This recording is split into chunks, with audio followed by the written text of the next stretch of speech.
Una vez más, saludos fraternales de mucho corazón a todos los hermanos y hermanas.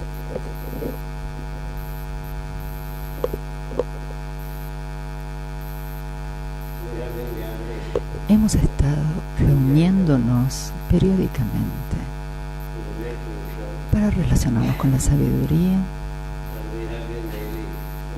y hemos estado practicando tal sabiduría diariamente con la mejor de nuestras habilidades en nuestra vida diaria.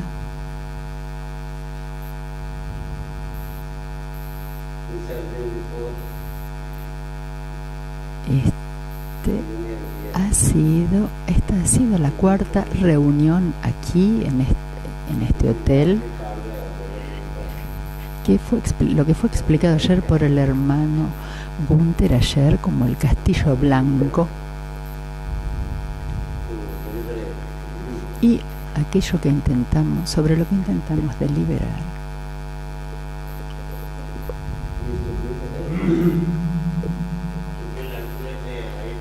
Es construir un templo blanco dentro de nosotros que pueda llegar a ser un castillo blanco, el templo blanco o la casa blanca o el castillo blanco, como quiera que lo llamemos, se relaciona con nuestro estado causal de la existencia, nuestro plano causal de la existencia. Cuando desarrollamos nuestro cuerpo causal, puede ser llamado la túnica blanca o puede también ser llamado el cuerpo diamantino y también puede ser llamado el templo blanco y todavía puede ser llamado el templo de Salomón. El templo de Salomón también fue pronunciado a la mañana en las expresiones que cantamos. Estos son todos términos relativos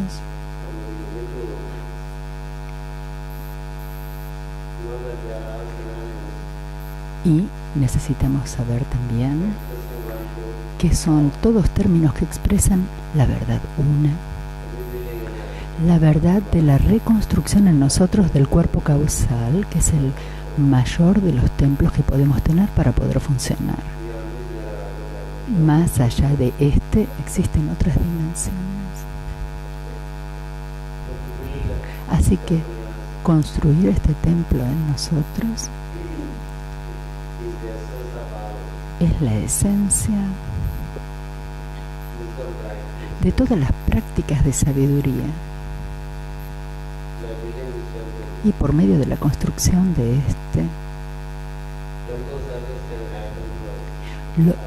los templos pueden ser siempre construidos a través de nosotros,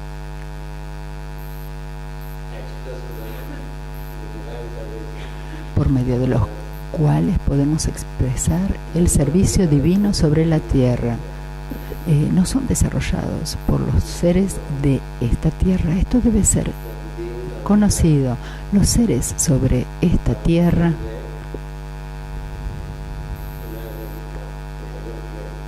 imaginan mucho los planos superiores o tienen dulces sueños acerca de los planos superiores, pero todo esto no puede llegar a ser una realidad a menos que tengamos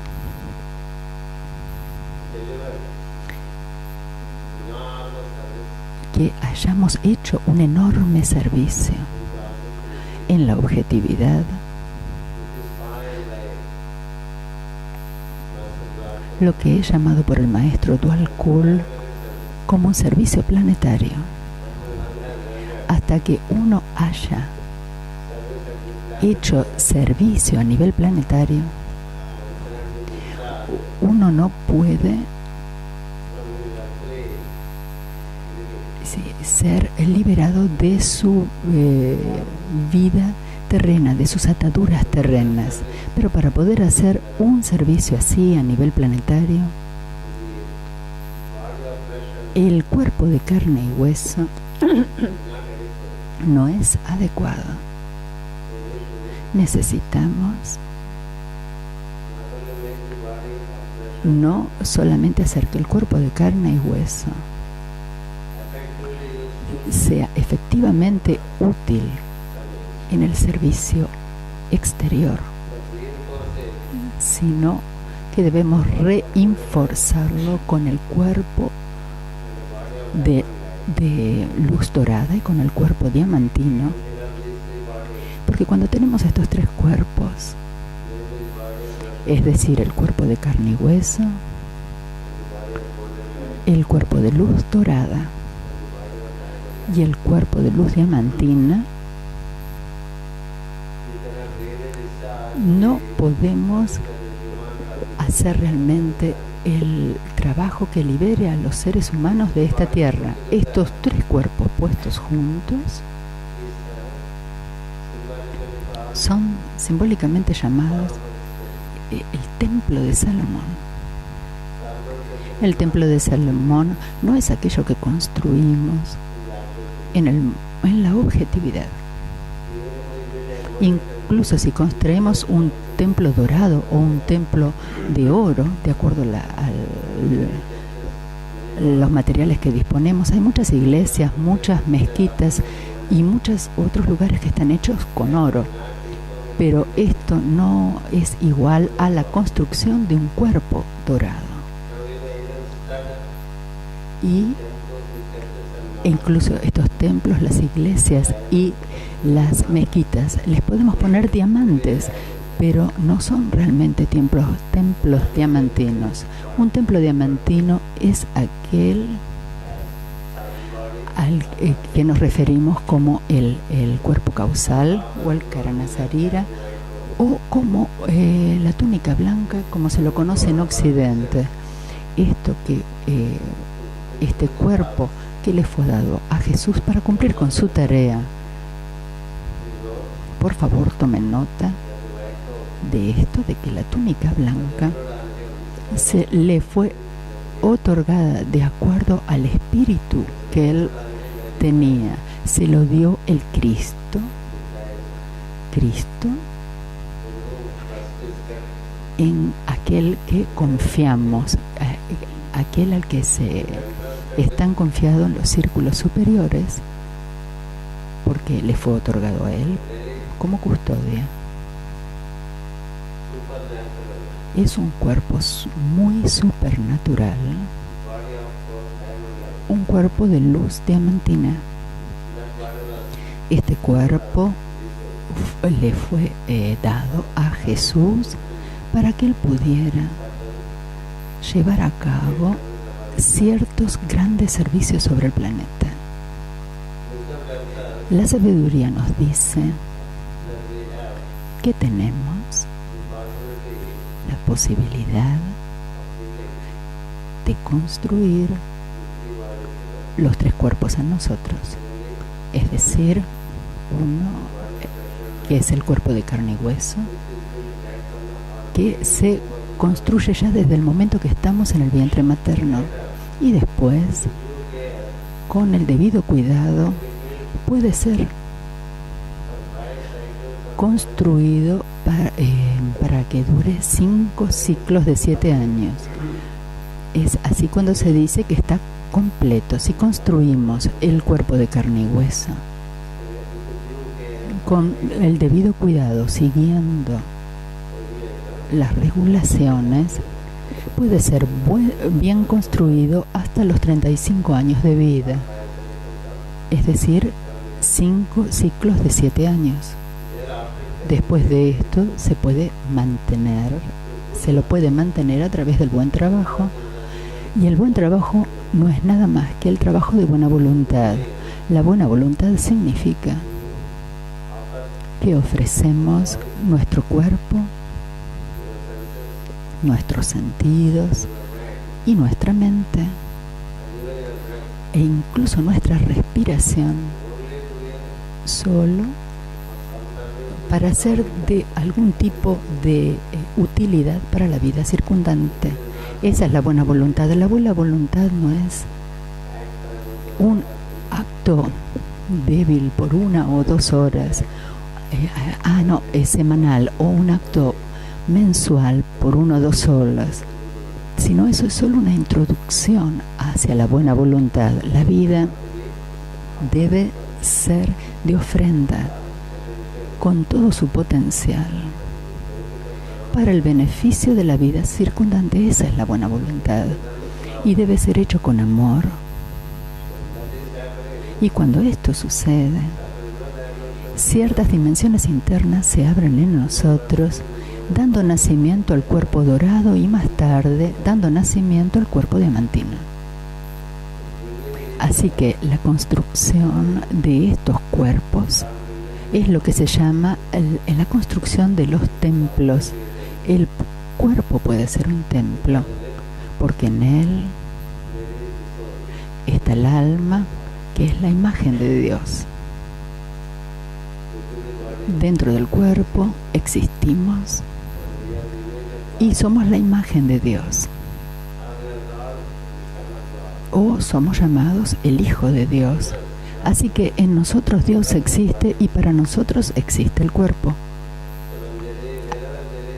Así que donde quiera que esté la imagen de Dios, cualquier sobre o cobertura o forma relativa a Él, se convierte esta en un templo.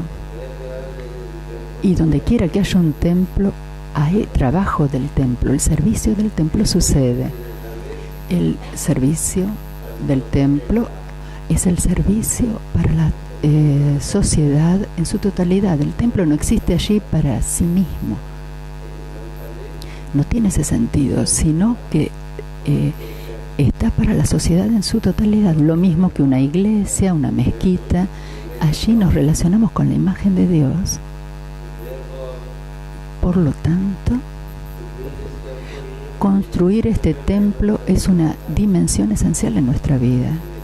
Si realmente deseamos ser de gran servicio a la vida circundante y también cumplir con nuestra responsabilidad con el planeta, allí es donde ganamos la elegibilidad para movernos en los círculos superiores. Y esto debe sucederle a esta humanidad y por lo tanto, hace 340 años atrás sucedió un nuevo comienzo. En el 1675, por el gran maestro, a quien llamamos el Conde, que también es un santo, que se llama a sí mismo como Germanos, hermanos, es decir, hermanos. Santo significa santo, sagrado. Es un hermano sagrado y también es un conde. Es por eso que tenemos el nombre CSG.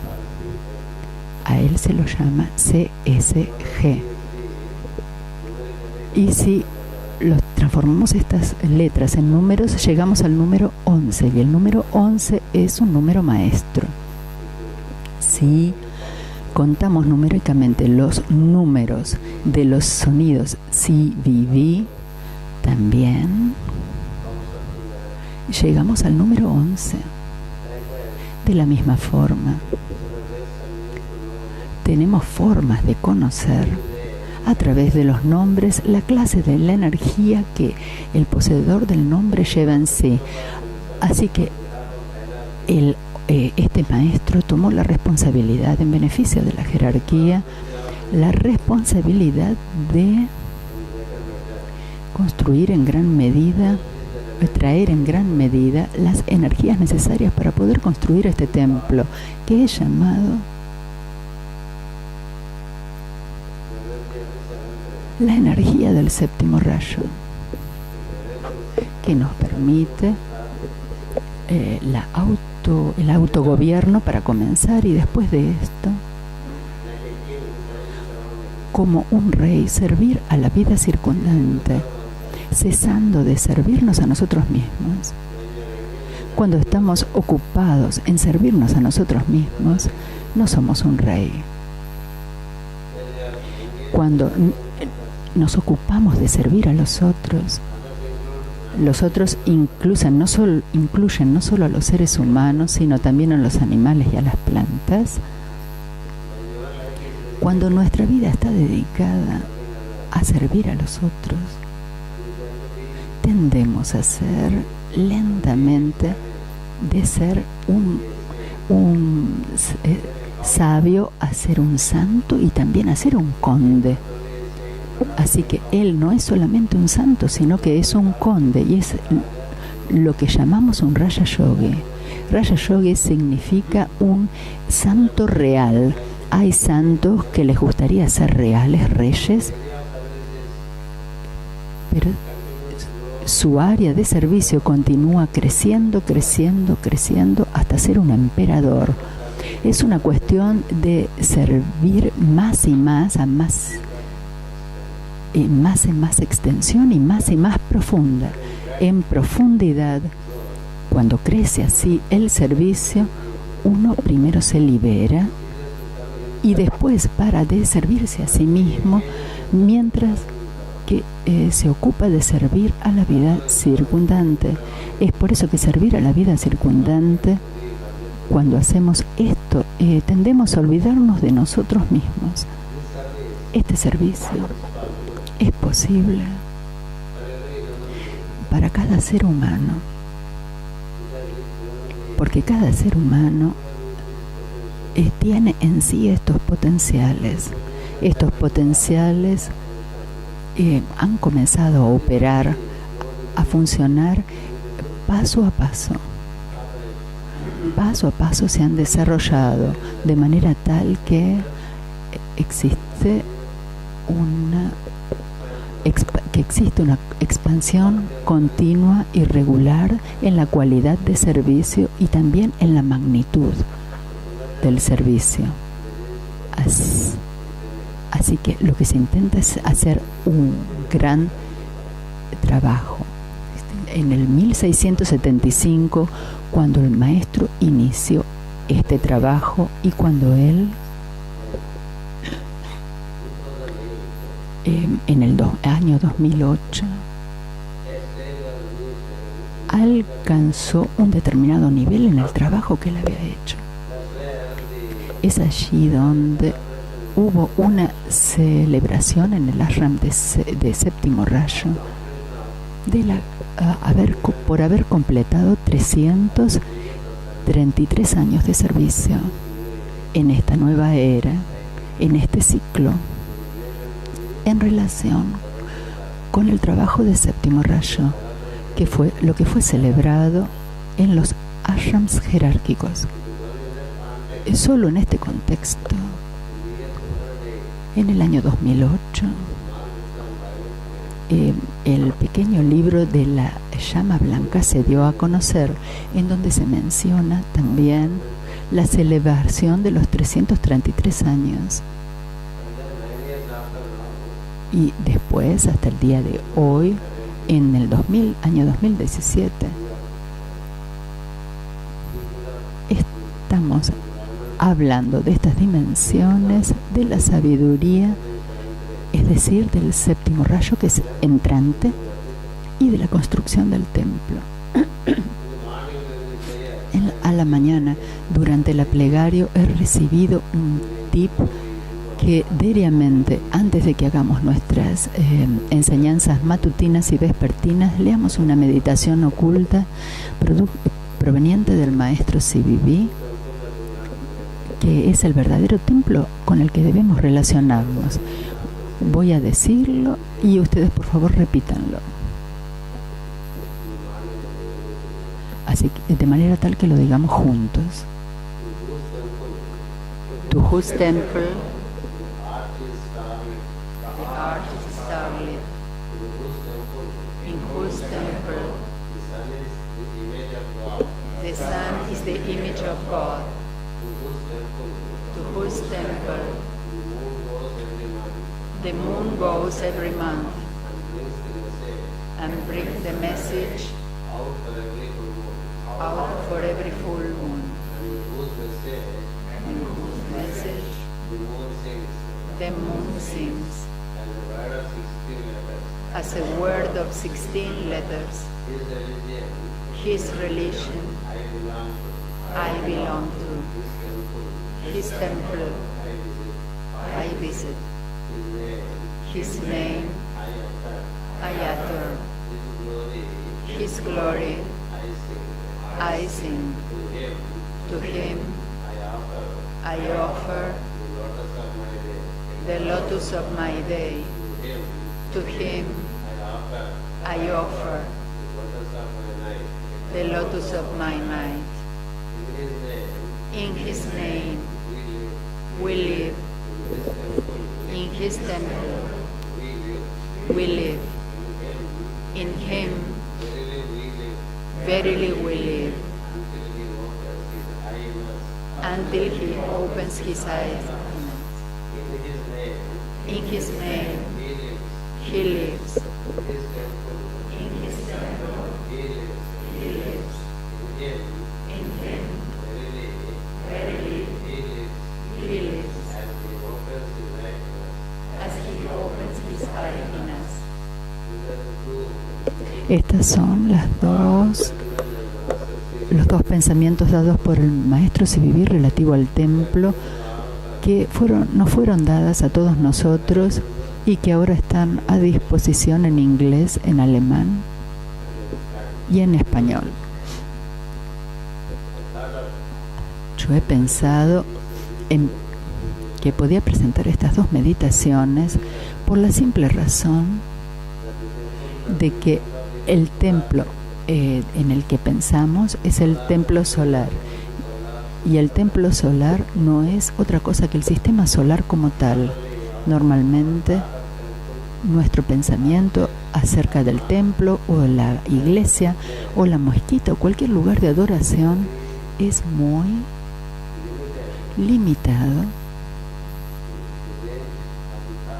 La extensión, lo que abarca el pensamiento es muy limitado, pero el entendimiento original de un templo es el sistema solar, donde el sol es visto como la imagen de Dios. El sol por sí mismo no es visto como Dios en la sabiduría antigua, sino que el sol es la representación de la verdad.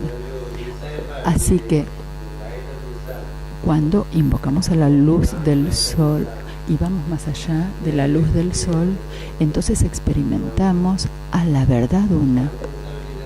El sol en sí mismo es una imagen y nosotros nos olvidamos del sol como Dios y hemos preparado nuestras propias imágenes de Dios y nos relacionamos raramente con su imagen como tal, lo que es esencialmente nuestra energía.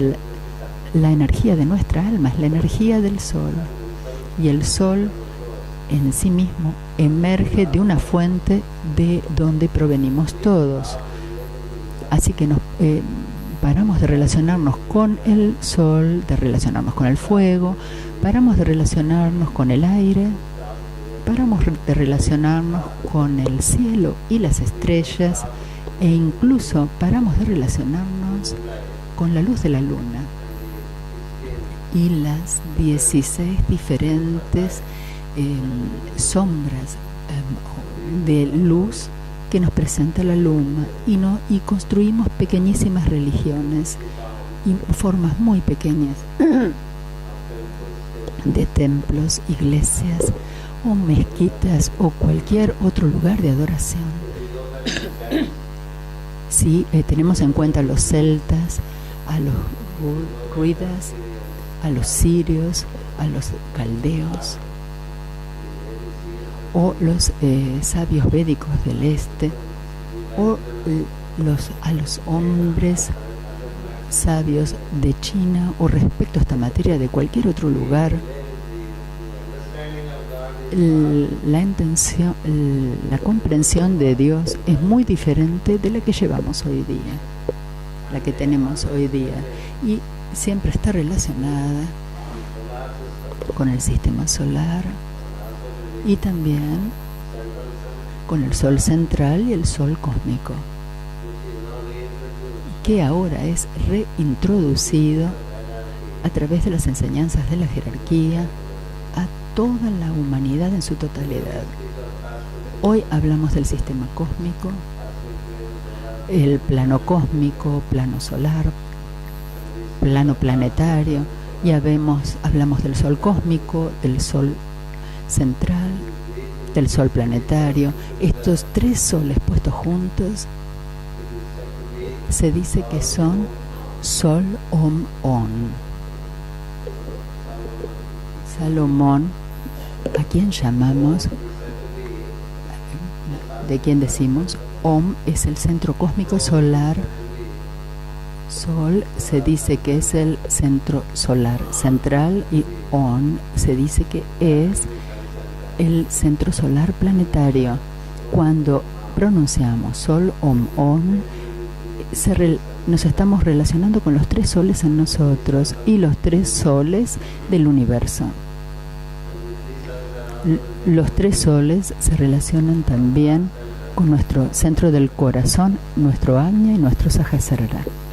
Así que esta clase de conocimiento se ha perdido ya desde el advenimiento de las religiones. Así que los maestros, el maestro dice en cuyo templo el arco es la luz de las estrellas, es decir, que nos relacionamos con un arco de estrellas relacionado con varias constelaciones. Ahí tenemos dos arcos, el arco divino y el arco real. El arco divino se relaciona con la dimensión superior de Capricornio a Cáncer, donde tenemos el curso del sol hacia el norte, y después tenemos el arco real que se relaciona con el movimiento del sol hacia el sur, de Cáncer a Capricornio. Hay dos arcos. Un arco es un arco divino que se relaciona con el aumento. No podemos decir aumento de la luz porque ocurre en el sur. Cuando hablamos de el arco entre Capricornio y Cáncer, hablamos del arco superior, es decir, el arco donde el sol está haciendo un arco en dirección norte, del trópico de Capricornio al trópico de Cáncer. Tenemos el curso del sol hacia el norte, y cuando el sol está yendo hacia el norte se considera que nos está conduciendo hacia los planos de existencia divina, y por lo tanto ese arco se llama arco divino. Cuando el sol se dirige hacia el sur, es decir, desde Cáncer a Capricornio, se lo llama arco real, es decir, que con la ayuda de la energía del arco divino nosotros nos conducimos sobre este planeta como reyes, contrariamente a ser mendigos. El rey es aquel que ayuda a todo el reino, que sirve a todo el reino. Cuando los reyes comienzan a servirse a sí mismos, les adviene la caída de la dinastía real. ¿Cómo han desaparecido los reyes? Porque cesaron de servir al reino y comenzaron a servirse a sí mismos. Nosotros también somos reyes, somos hijos de Dios. También somos reyes e hijos de Dios. Y se supone que debemos ocuparnos de servir a los demás y no ocuparnos de servirnos a nosotros mismos. Todos nos ocupamos en el nombre del desarrollo en el autoservicio, es decir, servir a nuestras propias personalidades. Toda la vida está dedicada para servir a nuestra personalidad. Y así aquel que en realidad se intenta que sea rey, se ha transformado en un sirviente de su propia personalidad. Todos los requerimientos de nuestras personalidades, que los que nunca se sacian, por los que nosotros los servimos y servimos hasta que damos nuestro último respiro. Eso es lo que nos pasa a todos nosotros. Pensamos en más y más y más juntar para el confort de nuestra personalidad.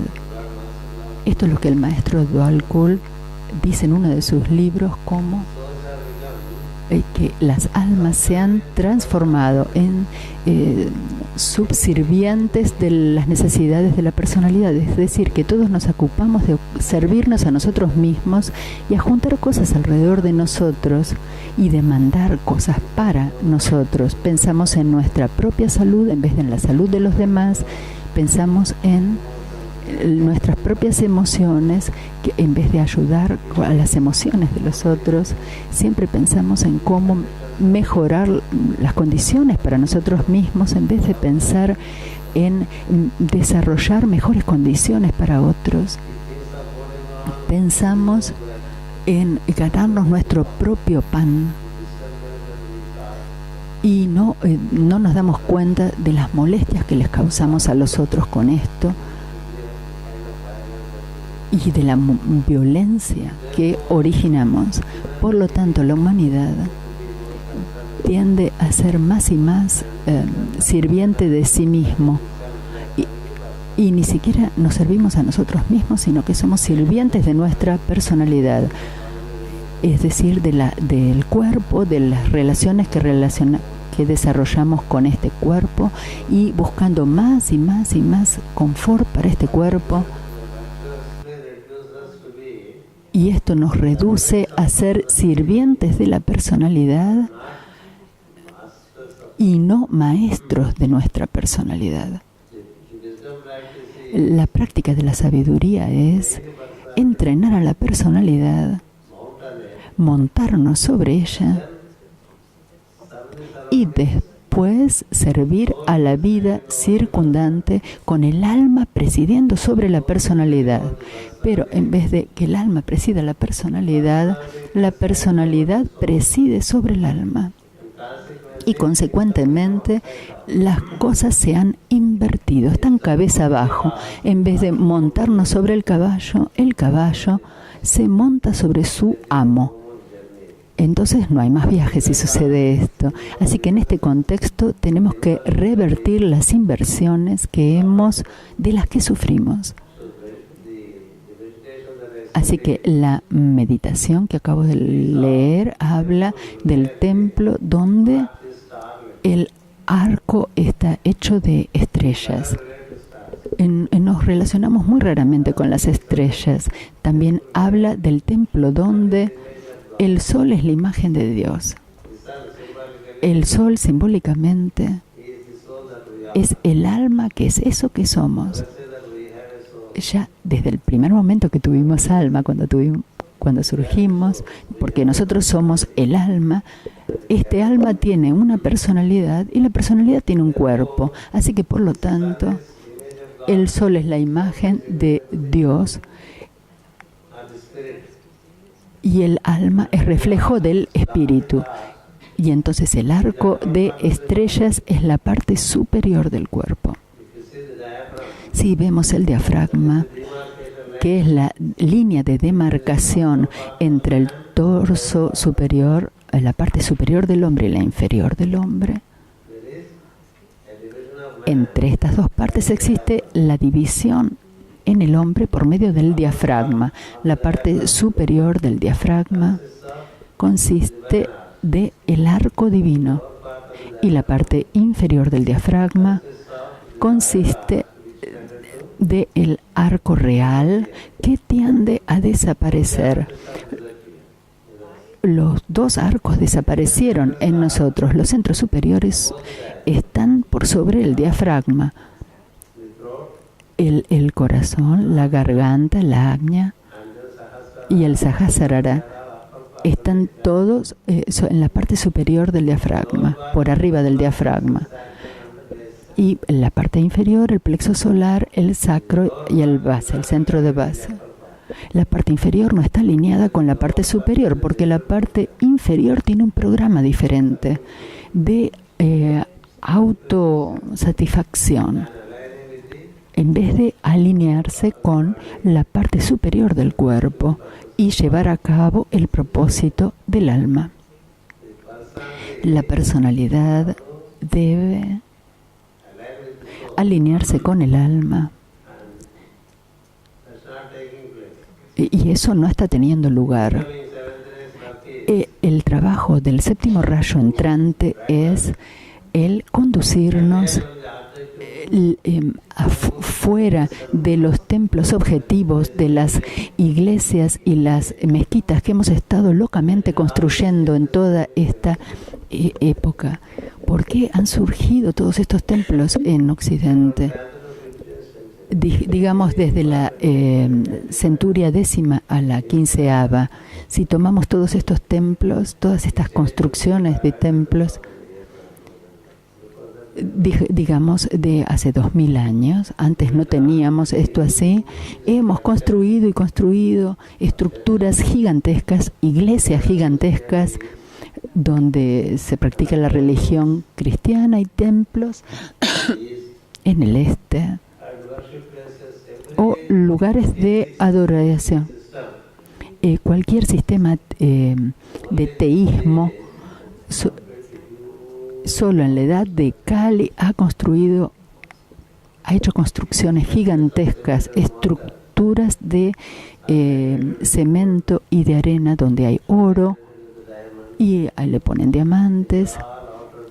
Todo esto es una construcción externa, externa y externa, quitando dinero y salud y tiempo de la objetividad y de las personas, que en realidad es una actividad totalmente inversa, invertida. Es una inversión total y de forma de inútil de desperdiciar el dinero y todos los recursos de acuerdo a la jerarquía. Cada ser humano es un templo. Cada ser humano es un templo. Y el conocimiento de el templo dentro nuestro se ha perdido. Y en tanto que tendemos más y más a estar en la objetividad, los templos internos se han cerrado y los templos externos se manifiestan en forma de cemento y arena, y después a través del poder y de las organizaciones, todos estos templos externos adornados con oro y decorados con diamantes. Ayer estuvimos en una catedral en Aachen, donde vimos las cúpulas y todas estaban decoradas con oro. Las personas se pusieron contentas de verlas. Oro es muy hermoso. Pero dentro de nuestra propia cúpula, de nuestro propio templo, podemos experimentar mucho más oro, mucho más diamante y muchos colores brillantes dentro nuestro. Que una iglesia no siendo de oro no puede darnos alegría y no se puede disfrutar porque hay que protegerla todo el tiempo, ¿no es cierto? Cuanto más oro hay en un templo o en una iglesia, tiene que haber más seguridad para este. Pero para el oro que tenemos dentro, para el diamante que tenemos dentro, no hay seguridad, no se necesita seguridad para que lo cuiden porque no puede ser robado. De la misma forma, si vamos a cualquier catedral, se recolecta de la sociedad. Cuanto más se le pide a la sociedad, más grande es el templo.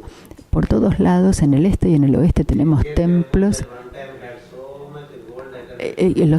Los templos tienen tanta y tanta decoración de oro que atrajeron a los conquistadores, es decir, a los conquistadores del noroeste de la India, para apropiarse de los templos y quitar el oro. En la India pasó esto, y los diamantes. un templo en el oeste de la India muy valioso que un emperador de Turquía llegó con sus botes, peleó con la gente, los conquistó y se llevó el oro y las piedras preciosas de este templo y los botes con los que este emperador llegó fueron insuficientes para poder llevarse todo. Así que lo tuvo que hacer en 18 visitas. 18 veces llegó y conquistó el templo y se llevó el oro y los metales preciosos, los diamantes, etcétera, etcétera.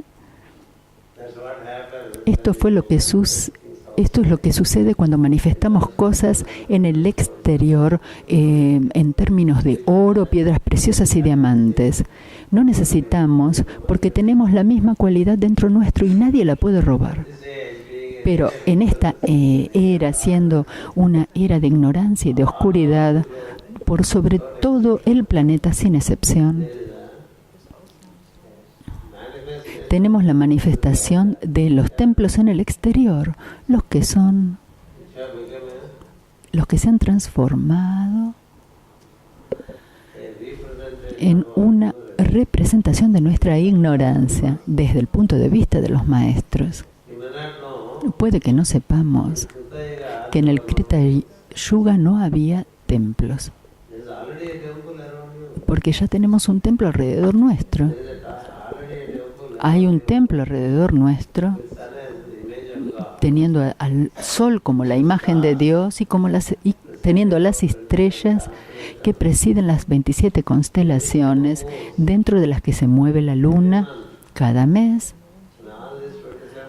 Y en todas estas 27 constelaciones, la luna se mueve en forma mensual y nos trae el mensaje y este es el templo del que tenemos que aprender. Este templo fue con el que se relacionaban los hombres en la antigüedad, en el Krita Yuga, donde existe una gran sabiduría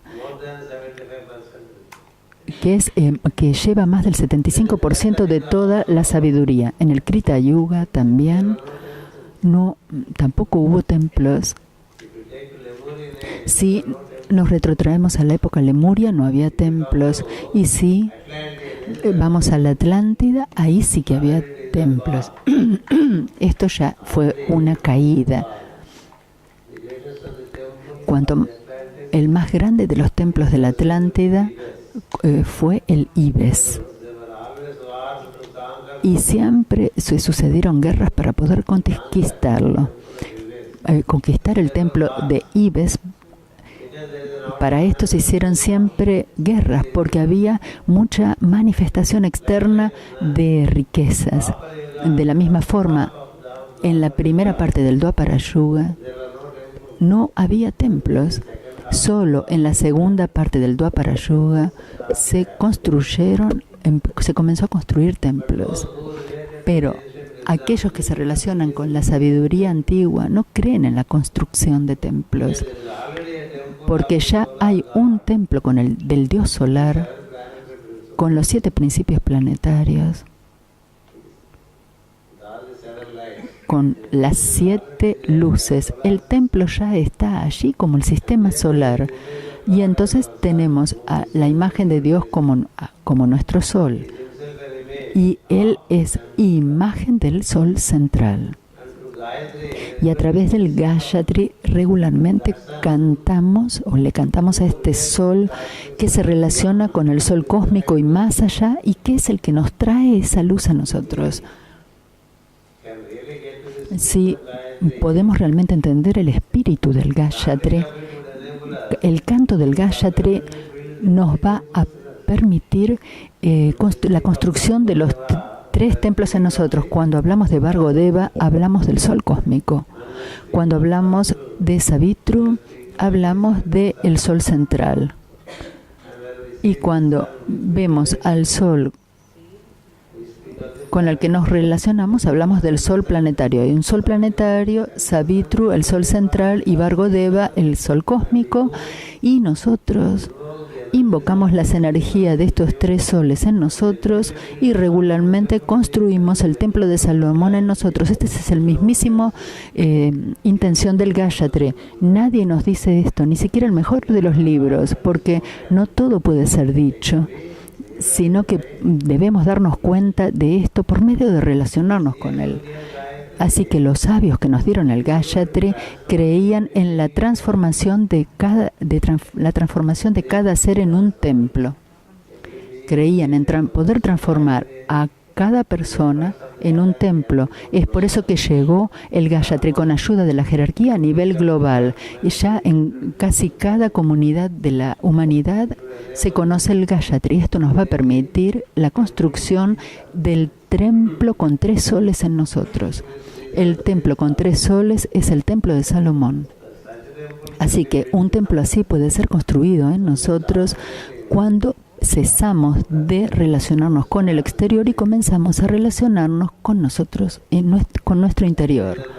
Esta es la razón por la cual llamamos a nuestras enseñanzas como enseñanzas ocultas y nuestras prácticas como prácticas ocultas. Las prácticas ocultas significan ocultas, ¿no? Secretas, prácticas ocultas. Pero incluso estas prácticas ocultas las mostramos, ¿no? Y las llevamos a los lugares de mercado porque creemos tanto y tanto en la objetividad que no logramos tornarnos hacia adentro, internos, y por eso permanecemos como somos y nada cambia en nosotros. No tenemos ni el orden necesario, ni el magnetismo necesario, ni el funcionamiento eléctrico. El funcionamiento eléctrico y magnético sucede solo cuando existe un orden en nosotros. Si existe desorden en la parte inferior y no existe un alineamiento con la parte superior de nuestro propio ser, nuestro templo está roto. Es un templo roto. Tenemos que encontrar el alineamiento dentro de nosotros. Y para poder encontrar este alineamiento es que se nos dan las prácticas. Solo a través de las prácticas sucede este alineamiento. Si nos alineamos y permanecemos regularmente en este alineamiento, lentamente desde dentro va a existir la manifestación de la luz en todas las esferas de nuestro cuerpo y gradualmente sucederá lo que se llama la construcción del el verdadero alineamiento, que es el Antakarana. Cuando construimos este Antakarana, la luz brilla a través, desde las regiones de la cabeza, vía el corazón, hacia el torso inferior, y entonces se produce la reconstrucción del templo. Por lo tanto, en los ciclos previos, como en el Krita Yuga o en la época Lemuria, no había cosa así como templo externo. En la primera parte del Dwapara Yuga, casi hasta el final del Dwapara Yuga, no había templos externos. En la última parte del Dwapara, los templos comenzaron a construirse porque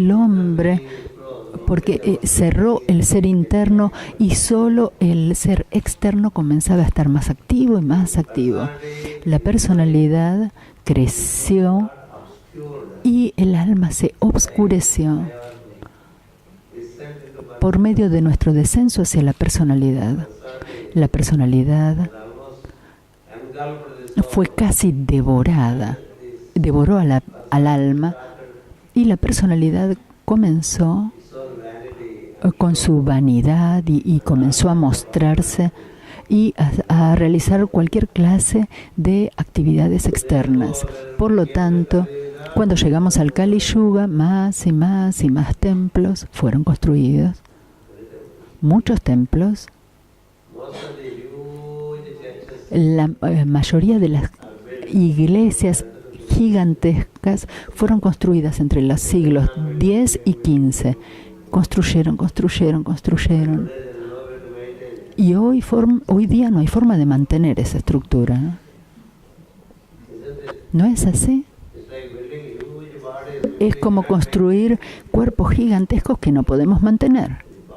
El cuerpo, cuando crece más allá de su proporción, todo el tiempo nos ocupamos de mantenerlo, pero hemos llegado a un momento en donde las hormonas del cuerpo trabajan en desorden. Cuando las hormonas no funcionan, la armonía, está siendo como un juego de palabras, no existe ya. Y nos metemos en áreas ya peligrosas donde los mismos contornos del cuerpo están en peligro. Existen sociedades donde tenemos pequeñas cabezas y cuerpos muy grandes. Si quieren ver esto, vayan a los Estados Unidos de América. Si van a los Estados Unidos de América, desarrollaron cuerpos tan gigantescos con una pequeña cabeza. Esto debe ser al revés, ¿no es cierto? ¿Por qué?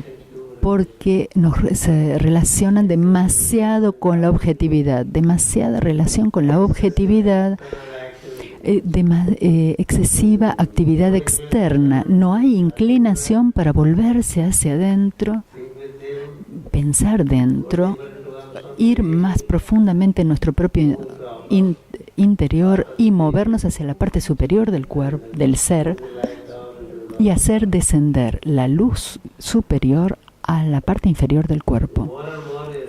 Cuanto más y más nos relacionamos con la luz dentro nuestro, más se regula la forma. En vez de comer tantas comidas saludables y de tantas dietas y de tanto ejercicio, toda esa clase de actividad ignorante está hoy día en su punto culminante. ¿Por qué? Porque nos hemos olvidado que somos originalmente un templo y debemos recuperar nuestro templo. Y la restauración del templo es por medio de la internalización y la transformación del mundo exterior en servicio, y no como actividad de servir a la personalidad. Esto debe ser la base. Ya que todas estas cosas fundamentales se han perdido, construimos tantos y tantos templos, más de un templo o una iglesia, incluso en un pueblo pequeño, ¿no es así? Si vamos a cualquier lugar, lo primero que vemos en cualquier pueblo o ciudad es la altura de las iglesias, ¿no es así? Fue así con los templos en el este. Si vamos a Malasia, vamos a encontrar enormes templos gigantescos. Si vamos al sur de la India, hay templos enormes y no podemos visitar todo el área de una sola vez. Y las personas se enorgullecen todavía de construirlos. El hombre se dice que es muy devocional, muy espiritual, porque cuando hace este tipo de trabajo externo. Pero ¿y qué ocurre con el trabajo interno?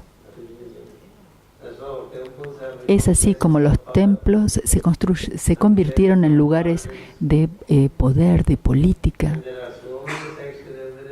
Y hay tantas y tantas sectas en cada religión, porque esto es una actividad ignorante. Esa es la razón por la cual, en vez de relacionarnos con la religión, relacionémonos mejor con la sabiduría que viene del que fundó esa religión. En realidad, no hay un hombre sabio que haya fundado una religión, sino que sus seguidores fueron los que con menor entendimiento construyeron religiones alrededor de estas personas. Por lo tanto, no vamos a ver un hombre sabio que vaya a un templo. porque Él mismo es un templo. Entonces, ¿cuál es el sentido de ir a un templo? Si nosotros mismos somos un templo y si nos ocupamos de estar en este templo y si seremos capaces de relacionarnos con el Dios en nosotros, así que ¿qué sentido tiene ir a un templo, otro templo y a otro templo? No es necesario solo para demostrar a los hombres de tal vez con menor entendimiento. Por eso visitamos templos, hacemos peregrinajes, construimos iglesias. Todo esto es visto desde el punto de vista de la jerarquía como una actividad que no es productiva. No es productiva. Parece que estoy hablando de una forma muy radical. Parece que esté abriendo muchas cosas en nosotros, especialmente si somos católicos. Porque un católico cree que debe ir los domingos a la iglesia. Bueno, con los protestantes no es mejor, porque no van a la iglesia, no son mejores. Si vamos a la iglesia o no vamos a la iglesia, si vamos al templo o no vamos al templo, lo que es importante es que debemos ser capaces de golpear la puerta del templo que está en nuestro propio interior, en nuestro propio ser. Es por eso que los caldeas, los sirios, los druidas, los verdaderos sabios de la India nunca creyeron en la construcción de templos, sino que creyeron en la construcción de los templos dentro de los humanos. En cada ser humano hay un templo. El número de templos que tenemos sobre este planeta es tan alto. El número, si los contamos, sería tan alto que cuando un hombre se transforma en maestro, va a ser un templo móvil. Los templos o las iglesias que construimos, tenemos que ir porque ellos no se mueven, ¿no es cierto? Están en un lugar fijo. Si decimos Notre Dame, por ejemplo, tenemos que ir a París si la queremos visitar. ¿No es así? Si hablemos de cualquier catedral, debemos ir a ella. Pero un templo móvil o una iglesia móvil está con nosotros, porque un hombre de sabiduría, dice, es un templo móvil que también transmite luz, amor y que puede transmitir voluntad para causar las transformaciones necesarias. Esta era la comprensión original del templo, mientras que hoy día tenemos otra clase de templos. Así que todo nuestro trabajo debe ser visto como la construcción del templo dentro nuestro y hacer el servicio del templo en el exterior.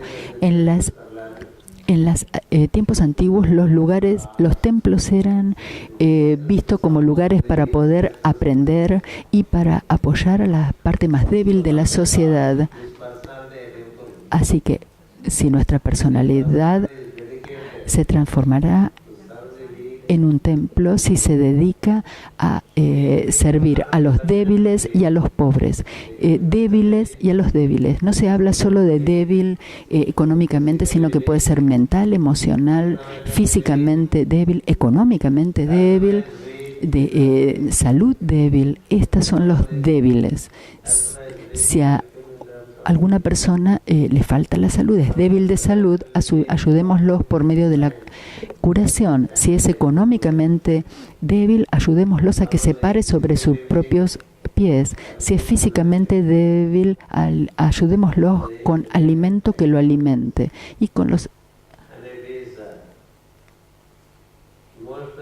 Y si es emocionalmente débil, necesita más atención, con mucho amor. Las personas emocionalmente débiles pueden ser retrotraídas al orden, llevadas al orden. Si son mentalmente débiles, tenemos muchos de esos en este mundo. Las personas que son mentalmente fuertes son exitosas y los que no son fuertes mentalmente son muchas personas. no son fuertes, no se pueden relacionar como se relacionan los otros y son explotadas. Explotamos a las personas mentalmente débiles